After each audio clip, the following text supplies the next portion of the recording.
Gente, vamos trazer um pouquinho de bastidor. Vou vir para essa câmera aqui. Articuladores políticos do governo estão avaliando que houve um erro na estratégia do ministro Fernando Haddad ao segurar a proposta alternativa derrubada ao veto à desoneração da folha de pagamento.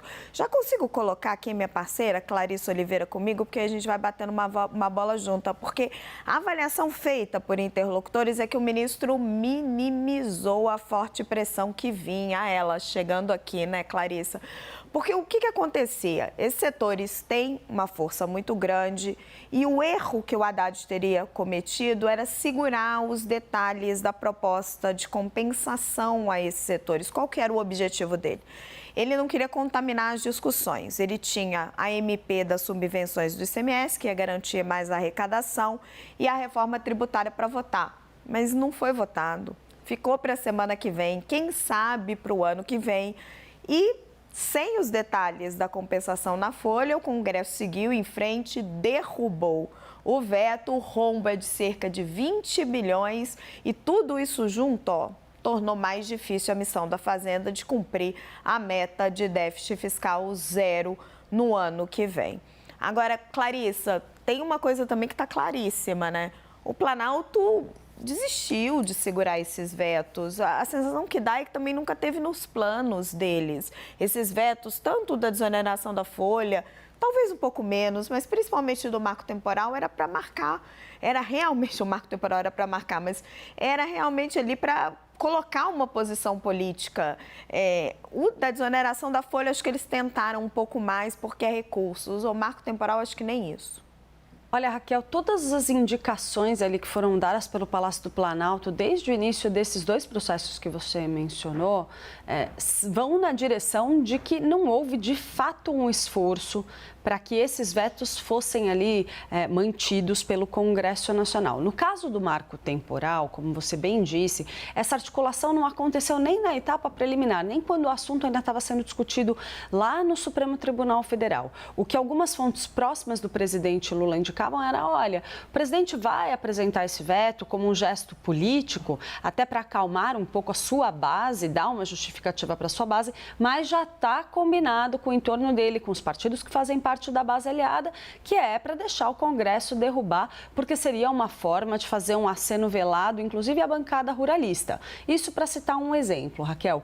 Nesse caso da desoneração da folha, a informação que me passaram, algumas fontes ali próximas do ministro Fernando Haddad, também alguns líderes do Congresso Nacional, é que também nesse caso não havia uma intenção real do governo federal de fato reter esse veto, de fato deixar esses setores da economia sem um respaldo, sem uma compensação, como você colocou, por conta desse incentivo que era fornecido, portanto, na folha de pagamento. Qual que foi o jogo? Segundo alguns interlocutores de Haddad, houve ali uma tentativa de utilizar esse veto como forma de articular, botar pressão para aprovar outras medidas importantes dentro da agenda econômica para que Fernando Haddad conseguisse, então, fazer ali, fechar essa conta da meta de déficit zero que ele quer apresentar. Só que teve um erro de cálculo, segundo algumas pessoas próximas do governo federal. Um erro de cálculo mesmo, onde Fernando Haddad teria menosprezado o impacto, a força que esses setores da economia têm sobre os parlamentares e a capacidade que eles teriam de derrubar isso com facilidade, simplesmente sem ter nenhuma sinalização do governo em relação ao que viria pela frente, que não haveria compromisso nem mesmo de setores da base aliada em fazer o que o governo federal esperava, o que pelo menos a equipe econômica esperava. Então, que esse erro de conta, segundo alguns interlocutores de Haddad, teria jogado ali muito contra o ministro da Fazenda e contra essa estratégia. E agora vai ter que ter um esforço grande aí para tentar reverter esse estrago e garantir ali um aperto que segure um pouco as contas públicas e ajude a aproximar o governo federal dessa meta de déficit zero. Porque a semana começou com um plano de anunciar a proposta alternativa de desoneração da folha na sexta-feira. Ele começou levando a proposta para o Lula no início da semana. Clarissa, vamos chamar o Fernando Nakagawa? Naka, vem para cá junto comigo com a Clarissa. A Clarissa trouxe o erro de estratégia política. Agora ficou também o rombo na economia.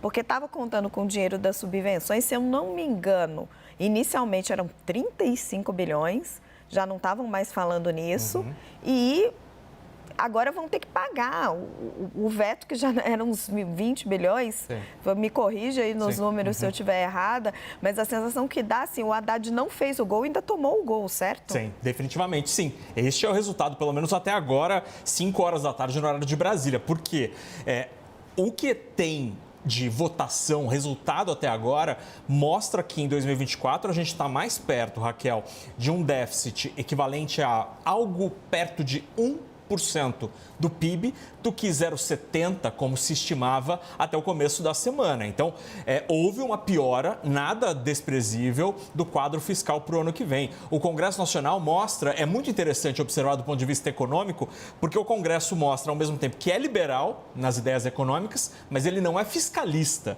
Ele gosta de gastar, como todo o Congresso, como todo mundo político gosta muito de gastar recursos públicos, né? Agora, no Ministério da Fazenda, neste momento, a esperança que, diante deste gol tomado, é que a Câmara dos Deputados possa avançar com o texto da reforma tributária, naquilo que há consenso, porque também não há consenso sobre todos os pontos. Então, seria algum gol do ministro Haddad nessa história. O Congresso também quer, né, a Câmara também quer avançar com o tema da reforma tributária, mas, de fato, sim, houve uma derrota aí do ministro Fernando Haddad, talvez um erro de estratégia, como vocês muito bem explicaram, indicaram a estratégia política, mas do ponto de vista econômico, do ponto de vista fiscal, está cada vez mais difícil a meta de déficit zero no ano que vem. Então, isso dá força, muita força, para o mundo político que quer mudar a meta para, sei lá, um déficit de 0,5 ponto percentual. Até esta meta de 0,5 ponto percentual, neste momento,